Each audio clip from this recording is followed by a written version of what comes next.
on Sunland drivers? Hey, Michael here in the safety department. Wanted to make a quick video for you on how to use the basics of Zonar.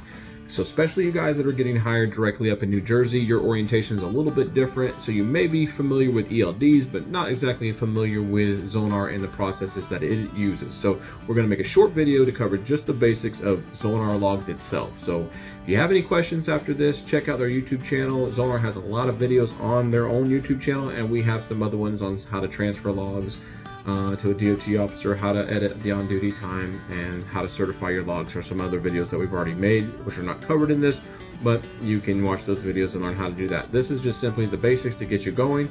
Again, if you have any questions, reach out to your driver manager, or you can call me in safety at 863-695-8270. And again, thanks for all you guys do out there. We really do appreciate you. Okay, so now we're going to look at some of the steps on how to operate your Zonar tablet. First thing, if you're not logged in, it's going to require you to log in. So you're going to want to go in and log in. It's going to be the last four of your social, but for this training video, we're going to use 1, 2, 3, 4. This is just the training session. You will use the last four of your social. It will require you to enter it twice. You enter it once, hit enter, and then hit it again and hit login. This will pop up and say, do you agree to the following? You're going to click yes. It's going to bring up a screen with 3 tiles. It's going to say Zonar logs, help, and messaging. We really don't use messaging too much at all with Zonar logs, so you won't have to worry about that. Once this pops up, it'll say training session, your VIN is invalid. That's just simply because this training session is in my office and not connected to a truck, so no problem there. You're going to look for Zonar logs. Okay, that's going to be where you spend most of your time. When you click on that, for whatever reason, they are all saying active malfunctions. You can disregard that. If you haven't certified your logs daily like you're supposed to, required by the DOT, it will pop up and say you need to certify your logs. So we'll go ahead and we'll do so.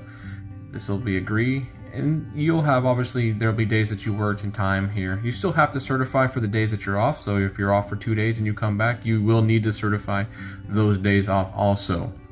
Once you've agreed to it, it'll bring you back to the screen, which will be your current log with all your hours of service.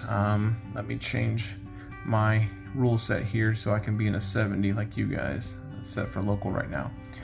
Okay, so this is how your screen will look when you first start off. You'll have 11 hours, 14, 70, and then your off-duty clock. If you're in a sleeper and you're going to apply a sleeping berth, you can click on this, do a split, and that'll bring up the options to do the splits. Basically, what you want to do when you start your day off, you're going to click on the 3 lines right here, and this is going to bring your menu up. On your menu, you have your duty status where it says update duty status. You're going to want to click on update duty status and tell it what you're looking to do. Obviously, the very first thing you do every morning of every day is go on duty, and you're going to, of course, this will have to populate for you because it's hooked to your truck. It'll say how many miles, and then it'll say your location. So we're just going to say we're in Lake Wales, Florida. Okay, and then what are we doing? Well, we're going to do a pre-trip. So we need to do our pre-trip, and pre-trip needs to be on duty every single day. It needs to be at least 10 to 15 minutes. Okay, but however long it takes you to actually do a pre-trip is how long it needs to be on there. All right, now we've gone to on duty. So you can see this was an off duty. Now it's moved to on duty. There's your drive, and there is your sleeper berth. Okay, so now I'm going to get out of the truck and I'm going to perform a pre-trip. Okay, so for training purposes, obviously I can't get out and do a pre-trip. I don't have a truck, but you do. You've completed the pre-trip on your truck and trailer.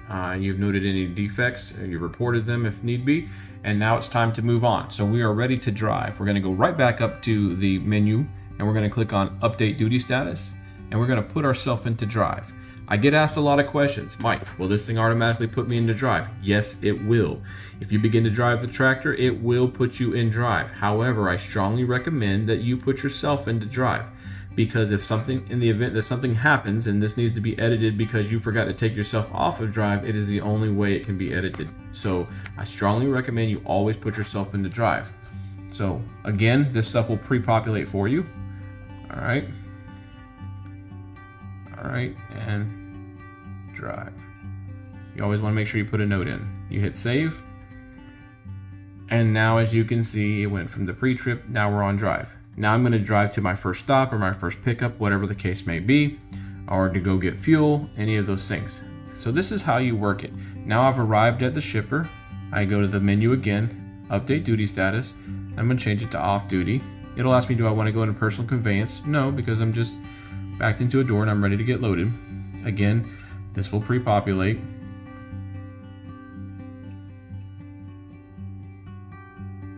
Note the tablet always.